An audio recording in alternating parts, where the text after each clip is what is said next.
teror. Teror apa tuh? Teror seperti suara desisan kayak mungkin dibilang mah kayak monster gitu lah. Wis. Sudah berapa monster ada? Iya, karena gue belum pernah dapet kejadian itu di tahun itu kan. Enggak, maksudnya ngedesis tiba-tiba monster itu ya. Tahu gua kan ngedesis itu kan ular. Kenapa jadi monster? Desis ya gue sebodoh amat ya. Ya gue mikirnya dia ketawa. Ngedesis anjir. Jangan udah. Terus dari mana tadi? Ngedesis.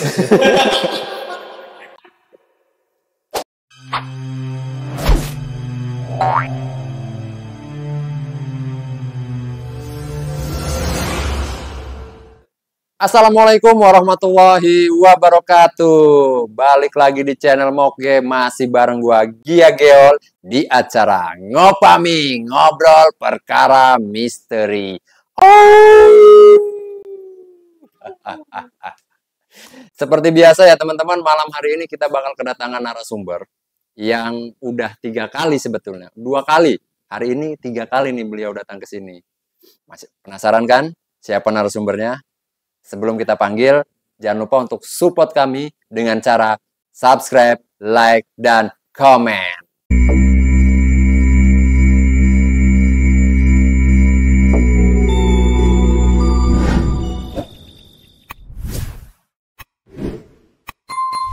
Apa kabar, Van? Alhamdulillah baik. Waduh, Fandi lagi. Diborong habis. Ya pokoknya mah cerita Moge diborong habis sama Fandi. Tapi sampai bener bosen kan nih? Hah? Kayaknya sih bosen sih. Cerita lo seru nih, Pak. Iya, yang penting sih seru sih ceritanya. Jadi malam hari ini nih, lo bakal cerita apa lagi, Van? Ini tentang pas gua lagi nakal-nakalnya terus gua dimasukin orang tua gua pesantren. Oh, jadi Fandi ini cepet nakal ternyata. Terus karena lo nakal, lo dimasukin pesantren. Iya, sama orang tua gua. Oh, jadi ceritanya kejadian misterinya itu ada di pesantren berarti? Iya, pas di Klasar. Di Klasar ya? Iya, Apa tuh artinya tuh? Diklat? pokoknya kayak semi militer lah. Semi militer. Karena Di pesantren Tlatsar ya, di Tlatsar. kan di pesantren gua salah satu kiai juga yang punyanya.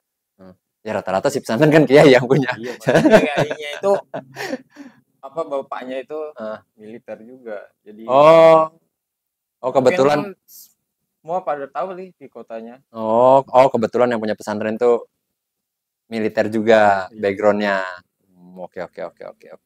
Nah, dengar lu katanya punya channel YouTube juga nih. Alhamdulillah punya. Woi, apa channel YouTube-nya nih kalau boleh tahu? Fandi Family. Fandi Family. Iya. Nah, teman-teman jangan lupa buat subscribe channel YouTube-nya Fandi Family. Apa tuh obrolan seram ya? Iya. Gimana? Apa motonya? Fotonya belum ada sih. Namanya konten baru kan. Ketemu lagi di Family Ini di obrolan seram. Gitu ya. Ya, namanya juga merintis. Iya. Sama aja gue juga masih merintis, Pan. Intinya mah terus jangan sampai bosen. Jangan sampai putus kontennya. Terus aja namanya Maju juga lagi. kendor. Ya kalau kata wali kota Serang, maju kendor. Oke, Pan. Boleh cerita pengalamannya yang waktu di pesantren? Oke. Awal mula di tahun 2015 awal. Itu pas gua lagi nakal-nakalnya dan gua nggak kenal. Mungkin ngaji enggak, sholat juga bahkan 0% kayaknya ya. Yang pernah sholat ya? Itu nggak pernah sholat tuh. Pokoknya itulah. Begitulah tuh bagaimana? Begitunya ya Murtad kayak apa kafir? Iya. Apa sih? Jangan-jangan kalau dibilang yang murtad mah enggak gitu. jangan pindah agama lagi kan? Nah, Kalau ngaji dikit-dikit mah masih bisa, tapi kalau untuk sholat sama sekali nggak pernah ngerjain. oh intinya emang nggak pernah ngerjain sholat lo gitu. Pokoknya mah lupa lah sama ibadah ya. Iya lupa, bukan lupa lagi, sengaja itu. Jangan lupa. Sama berarti kayak Sherik. Ya terus gimana tuh? Jadi pas gue emang lagi nakal-nakalnya, itu orang tua gue udah pusing mikirin gue, tingkah laku gue yang kayak gini, gimana caranya gue bisa berubah. Terus? Nah akhirnya papa sama bokap gue mutusin untuk gue biar bisa berubah itu masukin pesantren. Pesantrennya itu mungkin dari semua orang mungkin tahu ya, salah satu pesantren itu di kota Bandung. Oh, ada di Bandung. Iya di Bandung. Oh, jadi lu dioper ke Bandung tuh? Iya. Kan di Serang juga banyak pesantren, jauh-jauh banget ke Bandung. Ya karena ini pesantren berbeda. Oh. Bedanya itu kita belajar akhlak juga, wirausaha juga. Kalau akhlak semua kan pesantren belajarnya akhlak. Iya, ada nilai plusnya. Kesel gak lo? Ngebantah mulu perasaan si Gian. Oke, terusin bantuan. Ya terus gue seperti biasa kan namanya datang pesantren gitu kan. Biasa registrasi kayak gitu kan. Akhirnya gue registrasi sama bokap sama nyokap gue. Nah situ gue dianterin sama ustadz lah, salah satu ustadz di pesantren itu buat ke asrama. Oh, setelah lo registrasi pendaftaran semuanya, Iya. dianterin lo tuh ke asrama sama salah satu ustadz di situ. Iya. Terus ngejelasin peraturannya seperti apa. Namanya gue kan namanya ngerokok susah banget buat stop lah kayak gitu. Gue mikirnya gue di pesantren ngapain gitu tuh, mendingan gue di rumah gitu tuh. Ya belajar. Iya, maksudnya iya tahu belajar gitu, belajar agama. Ya gue paling bukan benci sih sebenarnya, malas lah ngelakuin begituan, walaupun itu hal kebaikan lah. Kira gue dianterin lah ke asrama. Ya di situ juga sebenarnya di asrama itu dan teman-teman gue juga backgroundnya macem-macem. Datang dari background bermacam-macam background ya, ya. Ada yang mantan pembunuh, ada mantan pembunuh, sampai dari luar negeri pun ada di situ. Yang nyantri di situ. Iya. Negaranya ya lumayan jauh sih, tangga Indonesia. Malaysia. Nah, iya. Ya nggak jauh dong kalau tetangga Malaysia. Tapi masih luar negeri dong. Oke. Terus. Nah, gue udah masuk, terus gue biasa hari pertama gitu kan. Hari pertama mungkin pas jam asar ya. Jam asar seharusnya kan gue sholat. Harusnya itu sholat ya. Gue kayaknya ngapain sih sholat gitu. Udah, gue malah nongkrong di warung kopi, gue ngerokok di situ gitu kan. Rokok santai, akhirnya selesai rokok ngopi gitu kan, ya gue balik ke asrama. Biasa gue mandi gitu kan, masuk maghrib disuruh sholat juga, bukan disuruh sih sebenarnya, karena belum terlalu ketat kan, masih direnggangin lah sama peraturan di situ. Udah direnggangin, gue nggak sholat juga, Terus? Nah udah masuk. Setelah itu udah maghrib selesai ya, biasa sama di pesantren kan ada tausiahnya apa. Iya. Gue emang gak ikut. Gue balik lagi asrama. Tuh sekitar gue jam 10. Tiba-tiba gue ngerasa ngantuk berat bener mata nih. Di asrama tuh? Iya. Gue pengennya tidur tapi nggak bisa dimeremin. Oh ya. Tahu kan? Tidur tapi nggak bisa meremin. Udah gue coba meremin, akhirnya gue tidur dalam mimpi ini. Kayak gue seperti gue emang ada di situ atau enggak, gue juga nggak paham. Gue di situ mimpi gue jalan di satu titik itu putih, gue ikutin titik putih itu dalam mimpi lo itu. Iya. Terus tiba-tiba itu entah itu sosok malaikat atau apa ya, itu kayak nggambarin dosa-dosa gua. Dosa-dosa gua selama ini tuh apa aja digambarin semua. Nah, itu udah diliatin, gua diseret lagi salah satu ruangan gitu kan. Pokoknya berbau api gitu semua gitu kan, merah. Nah, di situ gua disiksa. Di ruangan itu. Iya, disiksa kayak orang nyiksa orang gimana sih? Iya. Disiksa di situ gua kayak gitu, dan akhirnya disiksa. Pokoknya sampai sekarang masih kebayang kalau ingetnya. Terus. Nah itu gua kebangun sekitar jam 3:30. 3:30 pagi itu Ya, tahrim. 3:30 lah. 3:30 gue mau ngomong ke diri gue pengen berubah, gue gak mau mati ada dosa. Udah gue sholat. Pertama gue kayak emang nggak tahu niat sholat tobat. Gue ngobrol sama Ustadz ya, saya mau tobat karena kesalahan saya di masa lalu seperti ini. Apakah tobat saya masih diterima? Saya cuma bilang masih, Allah ngampun kok, kamu lakuin. Kata si ustadznya itu. Iya. Terus Gue sholat tobat di situ sampai nangis karena dosa gue yang terbesar itu ya mungkin ngelawan orang tua paling terbesar, apalagi sosok ibu. Oke. Terus Nah udah itu gue ngakuin sholat tobat sampai gue sholat subuh gitu kan. Sholat subuh juga gue dengan panduan buku, jadi sholat buku Greta Thunberg gue ngebaca.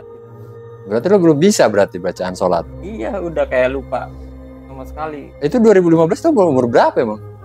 Umur baru lulus SMA ada. Oh, lo 2015 itu baru lulus SMA. Kan 2013 gue lulus, 2 tahun gue Nganggur. nggak nganggur tapi kerja kayak penyaji jasa lah, sampingan biasa-biasa. Oh, gitu. Oke. Oke, terus ya? Akhirnya gue lakuin sholat, hari itu baru mulai di kelasarnya. Tuh biasa siapan sholat, gue harus punya tenda segala karena dari awal persyaratan yang sebelum gue berangkat ke Bandung udah tahu bakal ada di Kasar. Kasar itu kayak sebutnya mah SMA ospek lah. Ya pelatihan gitu. Gue udah siapin semuanya, udah bawa lah. Akhirnya ada maghrib itu setelah sholat maghrib lah. Ya maghrib itu kita kumpul ke aula. Biasa pengarahan doang untuk keberangkatan setelah Isya. Oh, jadi sebelum Isya tuh lo dikumpulin habis Iya. maghrib, Ya, kasih arahan. Terus udah itu udah kasih arahan sambil nunggu Isya, gue ke masjid ya kayak gue minta ampun lah pada Allah biar gue kayak dulu lagi gue nya. Oke. Terus gue setelah itu udah sholat Isya, akhirnya berangkatan ke salah satu gunung. Gue nggak tahu nama gunungnya apa. Daerah Bandung aja. Iya daerah Bandung. Itu gue nggak tahu nama gunungnya. Itu menghabiskan waktu kan 4-5 jam perjalanan. Dari pesantren Iya, ke gunung itu. iya. Jauh amat. Makanya gue nggak tahu gunung apa itu. Terus? Gue kira naik mobil. Ternyata jalan kaki dari pesantren. Oh iya dong, pantesan 4 jam orang jalan kaki. Iya, tuh. Gue pikirnya, gempor nih. Terus? Lumayan ada. Udah akhirnya masuk ke gerbang kayak untuk gunung itu kan selamat datang. Gapura lah ya. Gapura selamat datang gitu. Kira gue dikumpuli, pokoknya dari pos itu paling depan Gapura ke gunung itu nggak terlalu jauh kan. Kira gue dikumpulin satu base game gitu tuh. Base camp. Base camp mah nama band base camp. Kini aku bukan bujangga, kini aku kan selalu ada gitu. Base camp lah. Base camp, oke. Pas di base camp gimana tadi? Nah dari base camp gue dikumpulin. Nah untuk santri yang laki itu dibagi kelompok.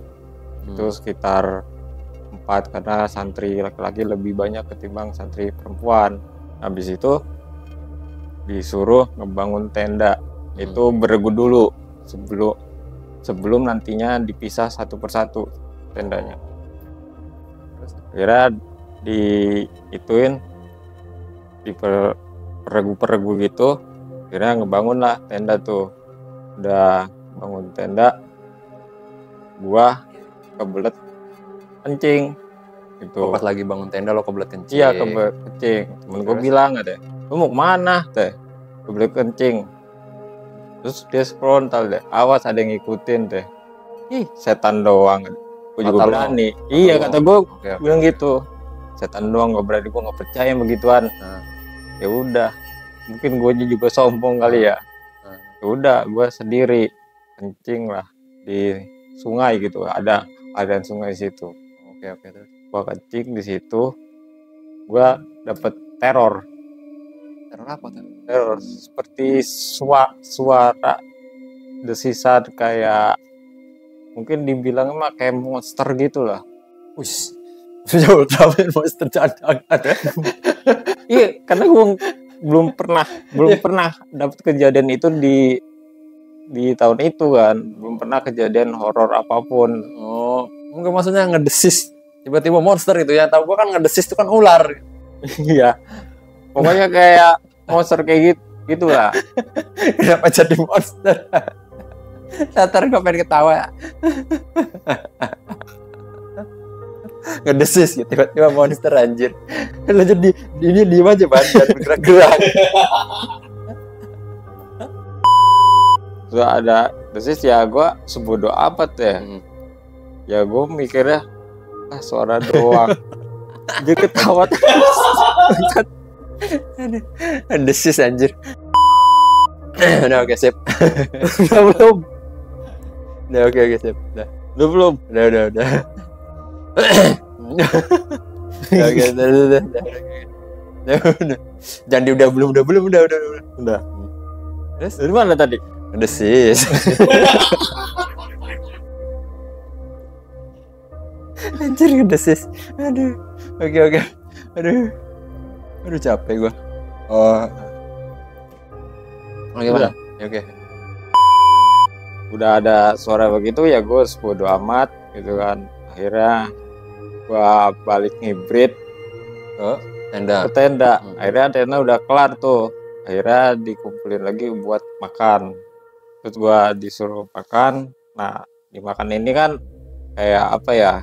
Kita tuh kayak namanya ospek atau sekasar itu harus makannya kan ngambilnya sendiri-sendiri lah gitu kan. Akhirnya gue makan, akhirnya disuruh namanya sholat berjamaah, sholat malam di situ. Tahajud lah ya. Ya tahajud. Akhirnya itu udah kelar semua, balik lagi ke tenda, tidur, nggak terjadi apa-apa Sampai pagi tuh. Terus Hari selanjutnya kegiatan kayak biasa lagi diulang lagi dengan apa ya, kegiatan baru. Acara baru lagi. Gitu. Jadi dikumpulin lagi untuk pembagian pos per pos untuk tenda per tenda. Jadi yang tadinya per regu dipisah untuk biar apa ya, kayak merenung apa kesalahan kita selama ini itu apa. Oh, jadi dosa-dosa dibuat satu-satu sendiri-sendiri. Dan dikasih kertas. Nah, dari dosa-dosa itu ditulislah. Nanti karena setelah mau pulang itu akan dibacain satu persatu. Terus kira gue dapet pos yang paling ujung. Seberapa tuh? Pos 10. Jadi posnya ada 10. Iya. Terus gue paling ujung dan itu jaraknya lumayan jauh dari satu pos ke pos lain tuh, masih jaraknya lumayan jauh. Jadi mungkin kalau ngelihatnya tuh nggak sampai orang tuh nggak bisa kelihatan. Oke. Karena kan posisinya tuh masih rawa-rawa kan di situ. Gua harus nebangin namanya rawa-rawa itu untuk buat tenda gua. Oke. Di selang gua lagi itu dapat teror lagi. Pas di pos lo itu sendiri itu. Terus suara kuntilanak. Suara kuntilanak? Iya. Kayak gimana suaranya? Anjir, suara kuntilanaknya. Tapi kayaknya pas lo sebutin tawa. Karena dia nyontohin suaranya begitu gitu. Sorry man, pengen ketawa aja gue anjir. Lihat lu nyontohin suaranya begitu.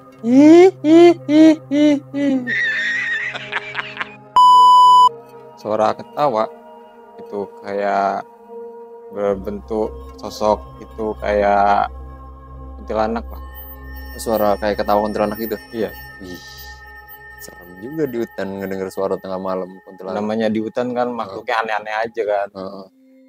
Nah, terus dari situ gua ya frontal bilang, ketawa dong gue juga bisa. Wasik. Kata lo tuh? Iya. Nah, terus? Ada gue kan belum pernah ngalamin begituan. Terus?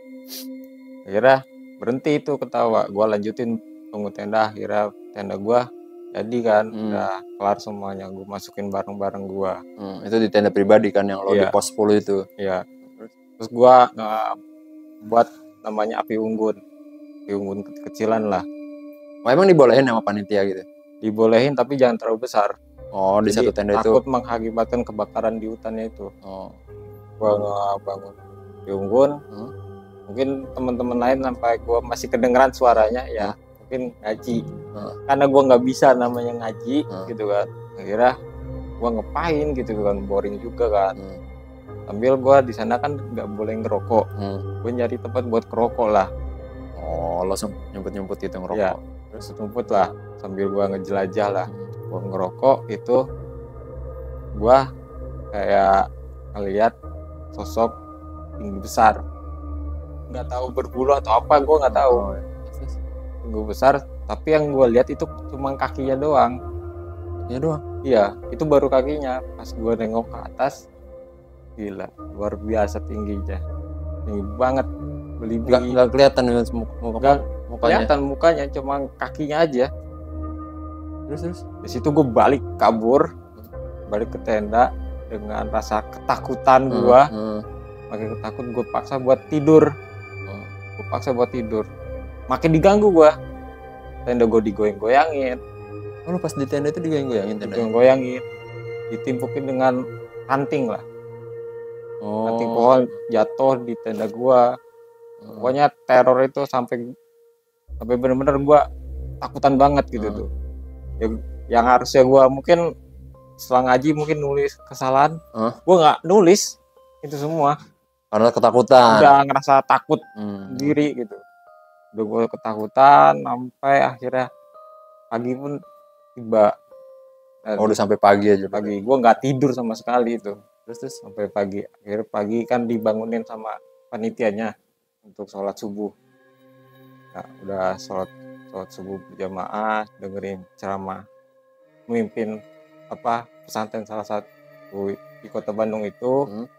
Dengerin, akhirnya jam 7 langsung makan pagi, sarapan itu. Semua peserta balik ke tenda untuk ngeberesin tendanya itu. Oh, udah selesai nih acara nih? Iya, karena udah rame balik. Terus? Nah, sebelum balik, biasa yang gue bilang tadi, di kertas itu kan harus ngebaca tulisan yang kesalahan apa yang udah pernah kita alamin. Oh, yang disuruh kemarin itu. Lo nggak nulis kan? Yang gue nggak nulis. Ya gue spontan aja apa yang pernah gue lakuin. Terus? Ya, namanya kalau orang anak berdosa kepada ibunya, sensitif juga kan, masih air mata lah. Itu buat ngomongin sambil nangis. Iya, karena pakai speaker juga, speaker tua gitu kan. Terus itu kumpul lagi untuk balik pulang. Balik nyampe itu karena kita balik kan awalnya kan dan kaki kan. Baliknya akhirnya ada angkutan umum. Oh, pakai angkutan, naik kendaraan lah ya. Iya. Baliknya karena perjalanan berangkat mah jalan kaki. Iya. Baliknya lo naik transportasi. Iya. Terus ya udah sampai pesantren, gua balik ke asrama lagi, gua beres-beres lah gitu kan. Segala. Nah, sorenya karena dari gunung kita nggak tahu makhluk apa yang ikut ke kita, dibersihin atau diruqyah masal. Oh, di pesantren itu diruqyah masal. Iya. Terus ya mungkin kata orang-orang dan temen gua yang paling banyak jinnya dalam tubuh gua ini. Oh, kata Ustadz sih ada 7-8 jin yang ada di badan lo. Iya. Terus ada yang bawaan dari gunung, ada yang dikirim sama orang. Wih, jinnya dikirim sama orang? Iya. Pakai JNE gitu? Waduh. Shopee kayak kalian. Oh, Shopee. Dikirain paket, dikiriman orang kan gitu biasanya kan. COD gitu. Enggak COD ya tapi kan katanya ya gitu, buat itu diguna-guna lah. Oh, kata si Ustadz dulu tuh, lo itu ada yang inilah gitu, ada yang Iya. ngerjain lah ya. Katanya ada salah satu cewek yang suka sama gua, nggak Hmm. bisa ngedapetin, akhirnya dikirimlah jin-jin begituan. Sampai nggak bisa ngedapetin Pandi nih, kenapa gitu loh ceweknya ini? Kurang tahu ya itu, Bah. Itu Ustadznya ngomong nggak kalau ceweknya nih yang lo kenal apa yang nggak kenal? Yang Nggak. gua kenal. Yang nggak kenal, oh Ustadznya ngomong. Iya. Oh, ini cewek yang lo kenal, Iya. suka sama lo. Lo tahu nggak itu siapa ceweknya? Ya gua nggak tahu. Oh nggak tahu. Nggak tahu ceweknya siapa. Kalaupun tahu ya mau diapain, karena udah terjadi juga. Ya takutnya dia udah pernah nembak lo gitu, pernah nyatain cinta tapi lo tolak. Tapi waktu itu nggak ada yang pernah nembak lo cewek. Kurang tahu sih deh. Mantan gua banyak. Wih, Buset.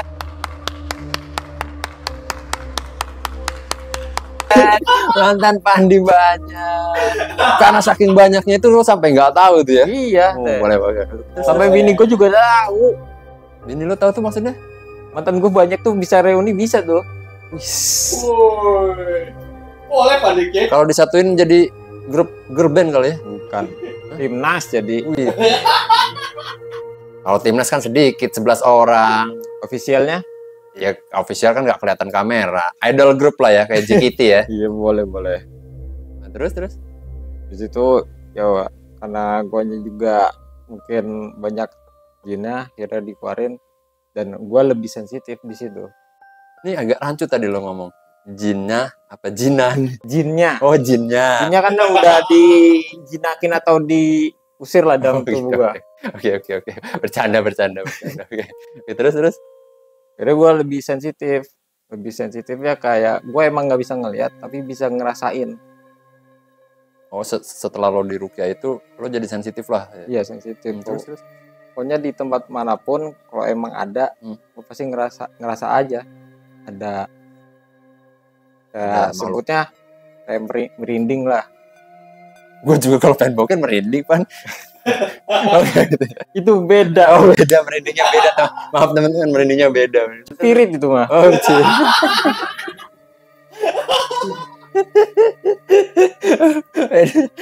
Kalau ini merindingnya beda ya. Iya. Aduh.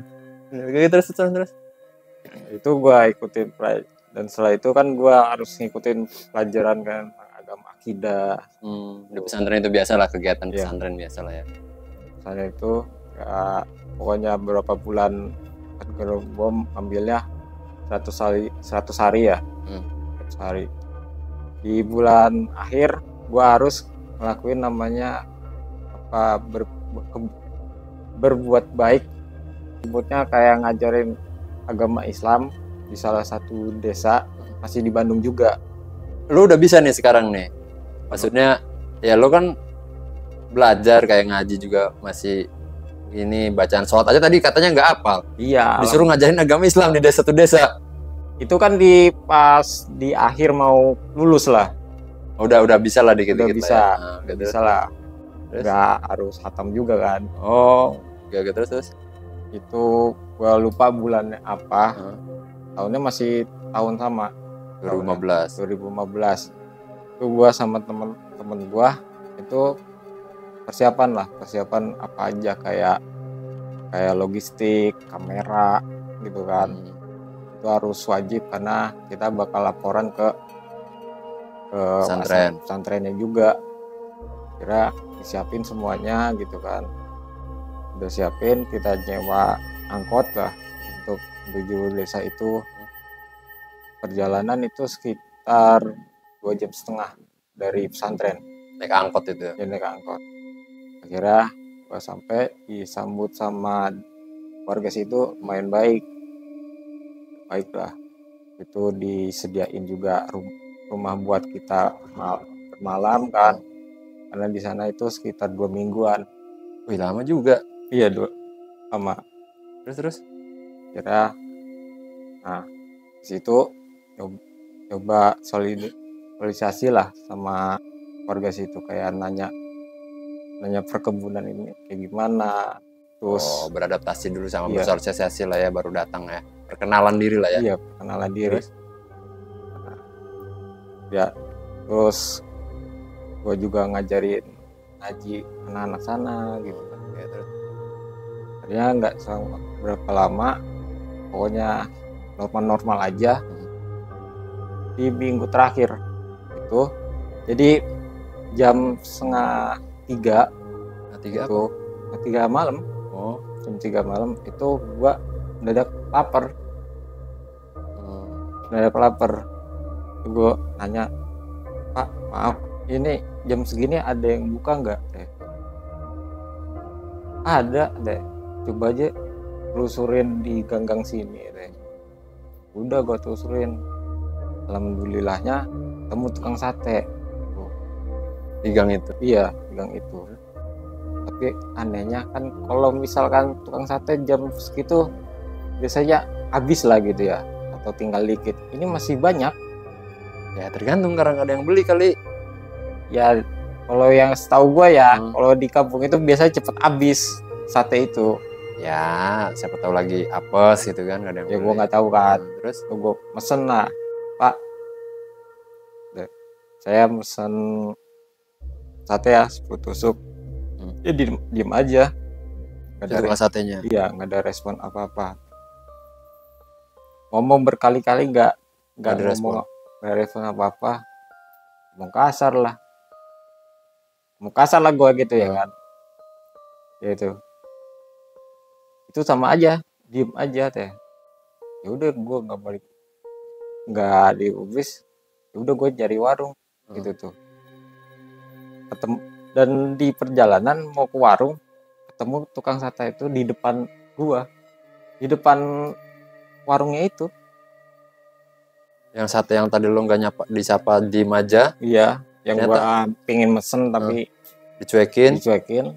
Ternyata tukang sate itu ada juga di depan warung yang Iya. mau lo datengin. Ya gua mikir nih, ini kan ada apa lagi nih, ada kejadian apa lagi deh. Ya udah gua belilah, karena gua kan di situ sambil ngerokok juga, nyumput juga. Ya udah gua ngerokok tuh di warung itu. Ya udah ngerokok, terus gua juga mesen roti aja lah buat ngeganjel aja. Ngeganjel, gua balik gitu. Itu tukang sate berubah. Maksudnya? Tukang sate yang di depan gua itu udah nggak ada gitu. Setelah gua balik jalan itu di pertengahan, itu tukang sate yang gua mulai deketin itu berubah wujudnya. Jadi bapak-bapak tetap tukang sate, mukanya hancur. Dan dia Si muka tukang satenya tuh iya, hancur. iya. Dia ngomong pakai bahasa Sunda yang artinya, kamu jangan sombong di sini. Di sini wilayah saya. Sombong dia gitu. Dia pakai Sunda lah gitu kan. Begitu. Udah situ kabur. Langsung banyak istighfar gitu tuh. Istighfar, gue kabur gitu tuh. Udah nyampe sama warga itu, tempat gua tidur. Akhirnya gua tidur sih itu. Kira pagi datang nggak jadi apa-apa sampai gua balik, dan gua lulus pun nggak terjadi apa-apa lagi. Jadi teror yang lo dapet bukan teror sih, pengalaman yang lo dapet itu ketika lo ngabdi di desa itu sama pas waktu di Telatsar itu. Iya. Tapi habis dari situ akhirnya selesai kan, lo posisinya cuma 100 hari kan? Iya. Habis dari pengabdian di desa itu lo masih nyantri apa emang udah dari situ emang udah kegiatan terakhir lo nyantri terus balik ke rumah gitu? Udah, itu yang terakhir balik ke rumah. Oh, jadi setelah pengabdian di desa itu akhirnya bereslah kegiatan pesantren lo ini. Iya. Akhirnya lo balik lagi ke Serang. Iya. Nah, Van, lo nggak curiga tuh pas waktu ketemu tukang sate di awal lo sapa diem aja itu? Ya, gue nggak ada curiga sama sekali. Udah gue bentak juga kan. Gue bentak sampai ngomong kasar.